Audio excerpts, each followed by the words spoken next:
We're interviewing Mr. Justin Asthalter at Parksville, New York. And we're at the Kingston Armory. The interviewer is Michael Akey. It is April 11th, 2001. Where were you born, sir?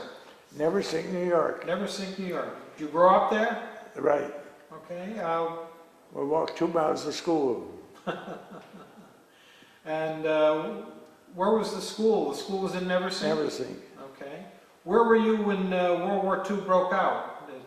Where did you hear about Pearl Harbor? Pearl Harbor, I guess I was trapping home. Uh-huh. I just got finished in Neversink Dam. Okay.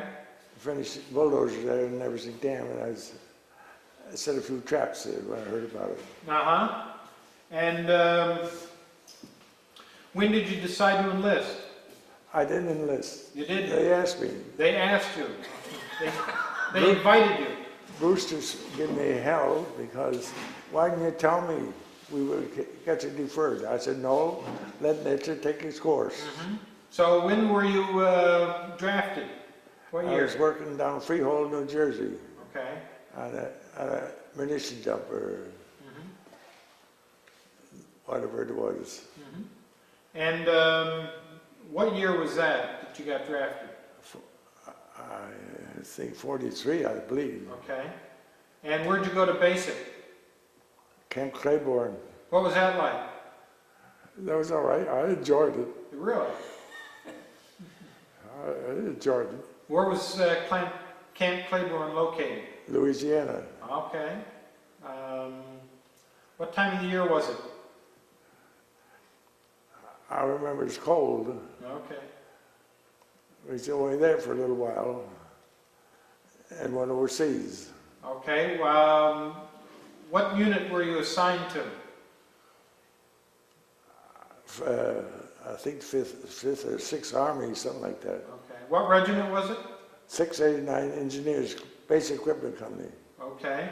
It was, so you went, you went to the West Coast first? Yes. Okay. And then, did you know where you were going to go? No. And they just put you on a troop ship? That's right. Related to New Guinea. Okay. Finch, no. You were a heavy equipment operator? Yeah. Yes. What kind of equipment did you run? Bulldozer, grader, shovel, drag line. What did you do in New Guinea? Run great bulldozer, I guess. Okay. Was this, were you doing airfields or roads? No, it was a rock crusher. Okay. We supplied the rock crusher for, and they told us after we got done, after we got home, there was gold in there. We were now, how long were you at this rock crushing operation? well, I run the dozer there pushing stuff up. Uh-huh. Mostly in the airport and so on. Okay. And were you there the whole time? No, we weren't there very long. We were always moving someplace. Okay. What was your what did you do next? Your next assignment, do you remember? Next assignment was on an airport. Mm-hmm. Not New Guinea, but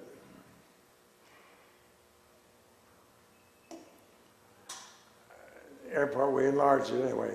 Okay. I told you the name before. I forget what. Little island off New Guinea. Okay. So what was it like there? That was nice and dry there. Mm-hmm. And dry. No jungles. No, there was jungles, yes, but not. It was dry. Mm-hmm. Pretty well treated? Yes, very good. So it was pretty good duty? Yeah, I liked it very good. Uh-huh. The company was basically assigned to whoever needed your assistance, is that? Wherever the Army seemed so, wherever needed work to be done, they lend us there. Mm-hmm. Were you under any fire at all? The island is Biak. Biak. Okay. Biak, this island. Couldn't think of the name. Now, were you ever under fire at all? Once in Leyte. What was that like? Well, that was Christmas Eve. And not airplane coming through, that's all. Uh-huh. And we being shot at quite often there in Manila and also above Parksville. Mm-hmm. Is it by aircraft or is this by infantry? Snipers. Snipers. He had binoculars, he got hit, he got Japanese binoculars, and they hit the binoculars, saved his life. Ask him about that. What happened, now I understand you were carrying some Japanese binoculars. Oh. Well, that was a little bit above the New Guinea. Uh-huh. He just shot one of our guys, he got him right in here. Ooh. And we was out looking for him. The Philippines, here, look, come and get him. Gotta get him. He's out here, he's out here. They didn't have no guns, no. So I loaned my gun once and we had a scare. I'd never do that again. They told us to. That's yours, you better keep it. So I did it afterwards. So everybody went looking for it. And it was up on a bank and looking down. The Philippines, there he is, there he is, there he is. I couldn't see him, Pretty soon, oh yes, he had his gun right onto me like that. Well, if I ducked down and see like this, look here, I said, when I look up, get up again, he can see this much in my head before I see him. How I could think that fast, I don't know. I got to pull that trigger before bang, bang, and as I was going down, I see him fall. So I got the binoculars. He had binoculars and he had a lot of other stuff. A pack of rice, they always have rice as for something to eat. And he had a lot of other trinkets. Everybody wanted something. I said, I want them binoculars, that's all. So I got a movie, and one of my bullets went through it, but it didn't damage it. So you carried those binoculars with you? Yeah. He got them home. Oscar Shaver brought them home for me. One day he saw MacArthur. Oh, so you saw General MacArthur? Yes. What was that like? How you doing? I was griping. The hell with you is what I'd say, but I figure you know better than what I am. And he said no, and so on. If we could do better if we had underwater cutting torch. He says, you're doing all right, so go on. Something like that. Yeah. And to me, he was just another person. Yeah. Well, which he is, really, come out to it. Sure. He ran the bulldozer up hill and it was so steep he couldn't have to go around. It went so steep it sunk down like that. He only come down with a D8 and D7. He was the only one that could run it to make it grow. Ask him about that. So I understand there's one time that you had a very steep grade with your bulldozer? And what? There was a steep grade with your bulldozer? Oh, yeah. How did you deal with that? That's up above Manila. We stinking logs out. And one time, Oscar was drawing, I always let him run because he's pretty heavy and I was slim. You got to watch out. You go this way, you might come right off a bank like you ran down. So I kind of went ahead. You got to watch out, trees don't fall over it. And one time, he staked the log up here, and I went down and hook it. Filipino grabbed me, pulled me back. I ready to sling at him, but everybody began to talk. Oh, he says, there's too many. He says, snake, snake, snake. And I was right there, a little coconut tree growing up, well, about like that, huh? That snake is up in that tree. He said, that snake bites you, bites you, you turn cold and die just that quick. I passed my cigarettes around then. So, what other islands were you on? No, You mentioned building a bridge, the longest bridge? oh, that's Manila. Okay. That bridge was down, that's where we met MacArthur. And that bridge is laying down in the water. They blowed off this end and then just laid in the water. I got pictures of it too. I didn't show him that one. I mean, he didn't see that one. Or didn't find it rather. But then we had to take it out to, I think, 12 feet of water or 20-some feet of water so boats could get by. We had no underwater cutting torch. You had to take dynamite it down. I didn't have dynamite, I had TNT. Wrap it around this post, wrap a cable down with a crane, come down and hook onto it, and blow it off here. He'd come up, the diver would come up, and the fellow would set it off.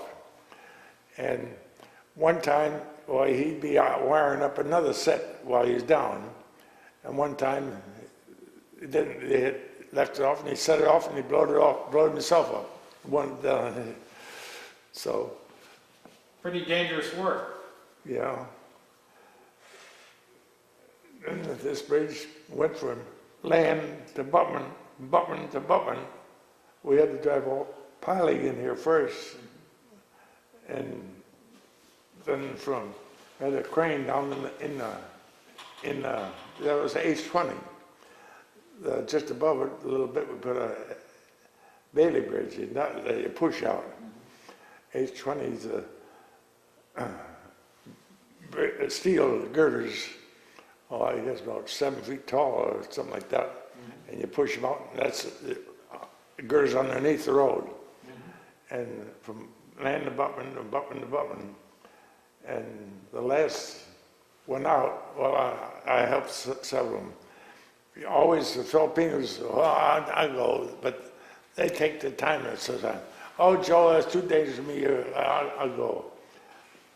I could take a 4-inch piece and walk, was about 50, I don't know how many, above water, 20, 30, 40 feet or something like that.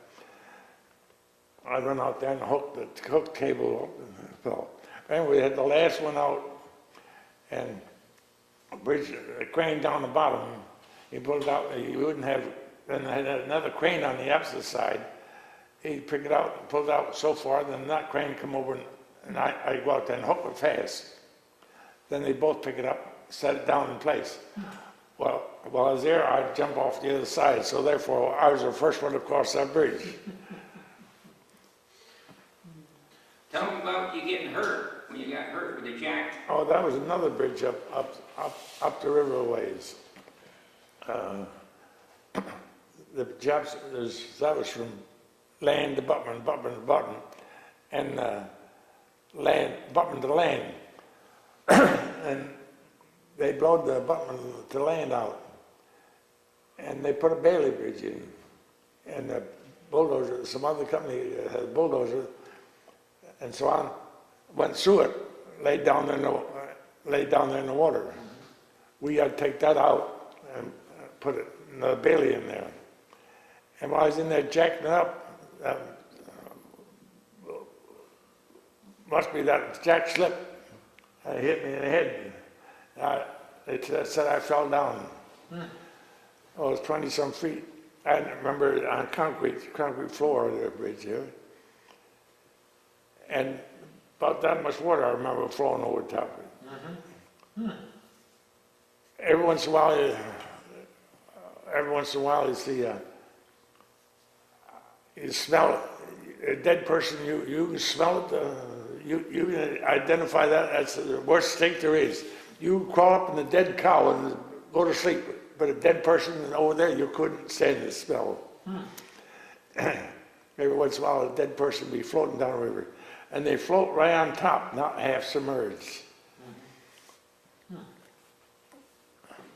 Now, Where were you around VJ Day? Or no, when you heard did you hear that they dropped the bomb, or were you still in the Pacific? I think that was after I got hurt. I think I was home. Okay, so Ask him how old he is. I was in the hospital anyway. okay, so when you got hurt, you got sent back stateside? Yeah, after a while. Okay. The hospital was all the way home. Oh, that was okay. Yeah. How long were you in the hospital? Well, I don't know, almost, I don't know exactly, but it must be, I don't know how many months. So were you discharged out of the hospital? Yeah. Okay. Staten Island. Huh? So you were pretty close to home. Yeah. I flew all the way from Manila into 11, longest in the air one time is 11 and a half hours. 50 flying hours from Manila into New York City. It's a long trip. And we landed first down Louisiana, I believe, someplace. Then we were supposed to be north, the next one. But anyway, we got over Washington, and they sent us back again. Awful thunder shower, I remember. And they sent us back. Of course, I was a litter patient for a while. That day, we flew all 8 hours, and all we gained was 50 miles. So you were discharged out at Staten Island? Hammer Folks Hospital. Okay, and what did you do after your discharge? Come home, went construction work. Back to work. Yeah, And you pretty well did construction work till you Yeah. retired? yeah. I couldn't run. That's one thing I couldn't do. Find his age, how much is it? Old he is. Well, how old are you, sir? 88. Spry 88. Well, thank you very much. We appreciate you stopping in. And anytime you wanted pictures, I can show you pictures. I showed him maybe half of them. Okay, we'd love to see them. But